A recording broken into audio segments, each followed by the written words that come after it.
Eu ontem aqui ocupei a tribuna, mas numa comunicação inadiável. É muito curto o tempo para abordar um tema da relevância que é a questão hoje tão debatida no nosso país, que diz respeito à mudança da meta fiscal do orçamento federal. Por isso eu tomo a liberdade de voltar ao tema hoje, até porque o Diário Oficial da União, nos despachos da Presidência da República, publica hoje a mensagem número 375, solicitando ao Congresso Nacional que seja atribuído o regime de urgência ao projeto de lei 36, que altera exatamente as metas da Lei Orçamentária de 2014, que foi encaminhado ao Congresso Nacional com a mensagem de número 365, no dia 10 de novembro de 2014. Assim é que, com a pressa de apresentar a nova meta fiscal para este ano, o governo acabou esquecendo de enviar junto o projeto de lei que muda a Lei de Diretrizes Orçamentárias, a solicitação do regime de urgência para poder dar prosseguimento, sem o qual não poderia ter sido votado, como não foi ontem, como estava agendado pelo próprio relator dessa alteração do orçamento da LDO 2014, pelo relator senador Romero Jucá. Na verdade, o que o texto vai permitir que o governo abandone a meta de superávit primário deste ano de 2014. O Diário Oficial da União, como eu disse, publicou essa solicitação e, através dela, é que poderemos examinar. Claro que isso traz no bojo uma questão de ordem política. Se ficasse no campo técnico, eu imagino que o governo poderia ter, em vez de fazer uma proposta de alteração contábil na meta fiscal de 2014, porque não conseguiu cumprir aquilo que havia programado e projetado e planejado, politicamente poderia ter sido muito mais conveniente ao governo, porque poderia ganhar maior credibilidade se reconhecesse a realidade dos fatos e não maquiasse a contabilidade. Então, seria um gesto, eu diria até de grandeza do governo. Olha, não fechamos a conta, pedimos que seja assim atribuído. Isso teria um peso, do ponto de vista político, maior do que fazer esta, entre aspas, como definiu o presidente do Tribunal de Contas da União, Augusto Nardes, improvisação. Eu diria, é a jabuticaba do improviso. Então, nós damos uma maquiada nas contas e vamos mudar o que nós havíamos pedido para 2014. Aliás, não é a primeira vez que isso acontece. Ontem mesmo, quando se discutia essa questão aqui no Senado, o Tribunal de Contas da União aprovou por unanimidade no plenário uma auditoria sobre as contas de 2013, porque o governo federal teve um déficit primário em 2013 de 43,3 bilhões, o que corresponde a 0,9% do Produto Interno Bruto, se excluídas essas manobras ou jabuticabas contábeis que foram feitas em relação aos gastos públicos. A verificação do tribunal de que o país teve em 2013 um déficit nas contas públicas, mesmo desconsiderado o pagamento de juros, será informada aos órgãos do governo e ao Congresso, mas não resultará em nenhuma consequência efetiva. Portanto, não há punição, a não ser uma observação aos gestores. O relator ministro Raimundo Carreiro, que trabalhou aqui, foi homenageado por esta casa.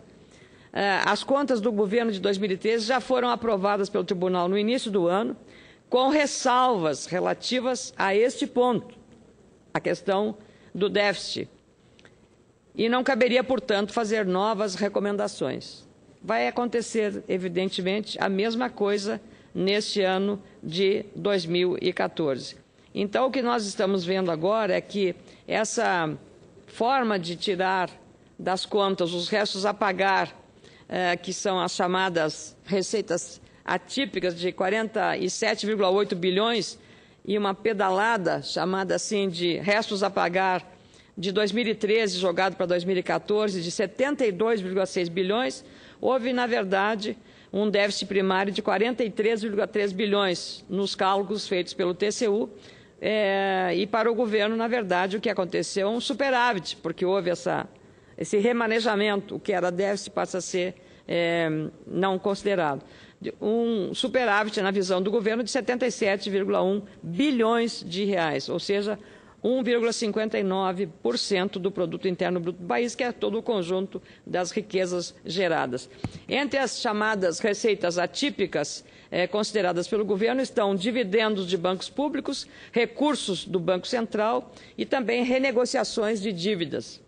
Quanto aos restos a pagar, o Tribunal de Contas lembra que foram repassados para 2014 um valor recorde de 135 bilhões em despesas e que elas deveriam ser descontadas do resultado primário para que se tenha um valor preciso e mais exato do que o governo tem de orçamento para utilizar no ano seguinte. No entanto, o tribunal desconsiderou o que, dos restos a pagar, foi pago ao longo de 2014 ou cancelado para chegar ao valor de 72,6 bilhões de reais. Aliás, ontem, aqui no Congresso Nacional, esse tema acabou provocando também até o cancelamento da reunião da convocação do Congresso Nacional, já que as oposições manifestaram o interesse de estar fazendo obstrução e não teria sentido, portanto, de um esforço para tentar votar uma matéria que não seria votada diante dessa posição do governo. Eu queria, senhora presidente, senadora Ângela Portela, que fosse registrado nos anais o artigo do especialista Renato Andrade, que publica hoje na Folha de São Paulo uma matéria a respeito disso e que eu tomo a liberdade, porque é um texto curto, de falar e reproduzir aqui verbalmente. O governo federal, escreveu ele, deu mais um passo firme em direção ao descrédito em relação ao seu comprometimento com a transparência e a manutenção do equilíbrio das contas públicas do país. A proposta apresentada pelo Palácio do Planalto para resolver a caótica situação de 2014 é a institucionalização da irresponsabilidade fiscal. Por isso que eu falei, fazendo um parênteses do texto aqui do Renato Andrade, é que teria sido um gesto mais adequado se o governo dizer, não vamos conseguir e vamos, no ano que vem, fazer um esforço muito grande para, como disse a própria presidente Dilma, fazer o dever de casa, senador Fleury. E aí o dever de casa é isso, reconhecer que a situação não está sob controle. A proposta apresentada pelo Palácio Planalto para resolver a crise é, como lhe disse, a institucionalização da irresponsabilidade fiscal. Se temos uma meta que não será alcançada de jeito algum, o melhor é esquecê-la e seguir em frente. De forma simplificada, foi essa a solução encontrada pela equipe econômica chancelada pela presidente Dilma e encaminhada ao Congresso. Para resolver o descompasso entre despesas que avançam em ritmo contínuo e receitas minguantes, a opção encontrada foi ampliar o limite do desconto que pode ser aplicado sobre o volume do dinheiro que deveria ser economizado ao longo do ano de 2014. Na prática, seguindo o que foi escrito no projeto de lei, o governo poderá fechar o ano com as contas no vermelho, como estão agora, e ainda assim o ministro da Fazenda, Guido Mantega, o secretário do Tesouro Nacional, Arno Agostinho, e demais colegas de equipe vão afirmar que a meta foi cumprida. Um espanto, porque não é isso o que mostra a realidade da contabilidade oficial. A forma como o país controla suas despesas e receitas não é um dogma, é uma política de governo.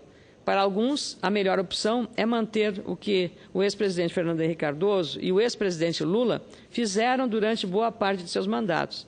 Define-se quanto vai economizar por ano e aperta ou afrouxa os gastos de acordo com o andar da economia. O problema é que este ano nós tivemos uma reeleição, senador, Paulo Bauer. Os críticos dessa alternativa argumentam que o Estado brasileiro não pode abrir mão de vários programas sociais que seriam afetados com uma política muito restritiva de gastos, mas cabe ao governo instalado definir sua política e apresentar de forma clara o que pretende fazer. O que não faz sentido, escreveu o Renato Andrade, é afirmar num discurso que terá mão firme e, na hora de fechar o balanço, deixar tudo correr solto. Cantar o hino do Atlético Mineiro vestindo a camisa do Cruzeiro é o caminho certo para desagradar as duas torcidas. Queria cumprimentar o Renato Andrade porque conseguiu com leveza traduzir adequadamente uma situação técnica complicada, porque isso é contabilidade pura, é questão de meta fiscal. E com muita alegria concedo a parte ao senador Paulo Bauer. Senadora Ana Amélia, eu quero cumprimentar Vossa Excelência pelo pronunciamento que faz acerca de um tema da mais alta importância. Dos senadores eleitos na eleição de 2010, eu sou o único contador. E, portanto, deste tema, modestamente, eu conheço um pouco. E posso dizer a Vossa Excelência que é escandalosa a prática que o governo vem adotando, o governo da presidente Dilma, na maquiagem dos números oficiais. É escandalosa a prática da contabilidade criativa, coisas de PT. O PT consegue inventar fórmulas que nenhum contador conhecia ou conhece. E o que nós estamos vivenciando no presente momento, que é a tentativa do governo de modificar a LDO para cobrir ou encobrir os desacertos praticados durante o ano fiscal, é uma demonstração e uma prova inequívoca da incompetência gerencial do governo e, mais do que isso, do seu interesse eminentemente político e eleitoral.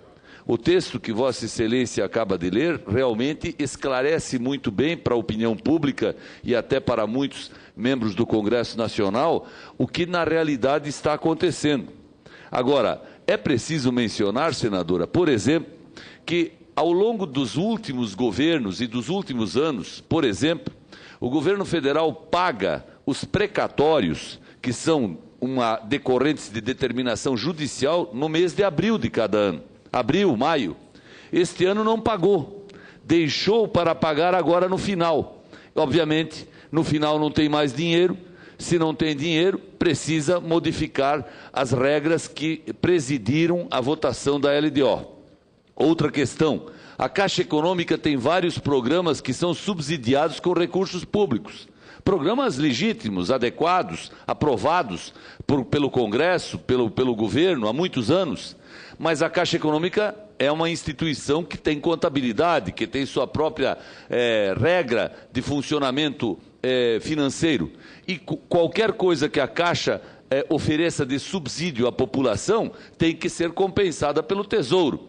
O Tesouro não pagou para a Caixa até agora o que é relativo a este exercício.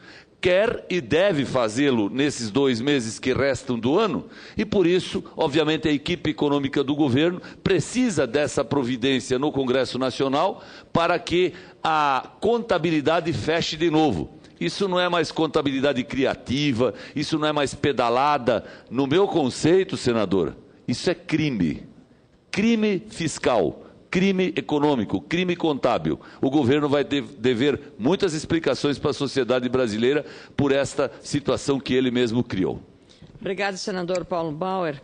De fato, há uma lei que trata da questão da lei de responsabilidade fiscal, tipificando os crimes correlatos a essas questões relacionadas ao não cumprimento das metas e da própria lei de responsabilidade fiscal. São leis ligadas ao Código Penal, tipificadas, mas isso não tem efeito prático, porque, na verdade, isso é uma questão política. E, assim como está hoje, vai continuar sendo ad eternum até que a casa tome um outro destino ou um outro rumo em relação a essas penalidades que são impostas, especialmente no caso dos municípios. Não cumpre a lei de responsabilidade fiscal ou tem alguma outra ação inadequada, o Ministério Público está lá, presente, para fazer a execução e a condenação e até tirar do cargo o governante. Isso vale só para os municípios, mas para os estados e para a União a coisa fica um pouco mais, digamos, mais leve, mais solta. Independente disso, eu volto a insistir naquilo que reconhecer que a realidade das contas esta seria de uma grandeza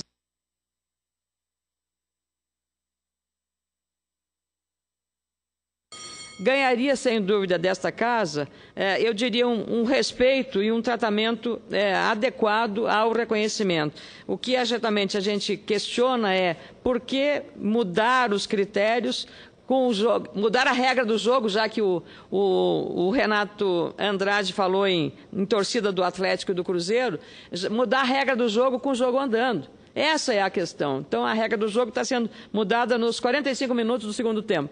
O que está acontecendo é que nós estamos em novembro, temos que fechar o balanço do governo, o balanço do país, da contabilidade do país, agora em dezembro, encerrando o exercício de 2014. Então, por isso que eu trago esse tema, com a compreensão, com a responsabilidade de que não é feio errar, não é feio errar. É feio não reconhecer e dizer, não erramos. Eu acho que esse que é o lado político que poderia ter sido aproveitado pelo governo. E dizer também que não podemos fazer cavalo de batalha aqui. Não está querendo aceitar a questão do impositivo, porque é só para as emendas parlamentares. Olha, eu tenho emendas parlamentares, nisso faço justiça, o governo tem liberado, porque sabe que não há uma emenda que tenha qualquer interesse que não seja de ir o dinheiro para aquela finalidade. Então, essa é uma, digamos, uma ação política que, sem dúvida, diz respeito à questão do legítimo direito das minorias na Casa. Muito obrigada, senhora presidente.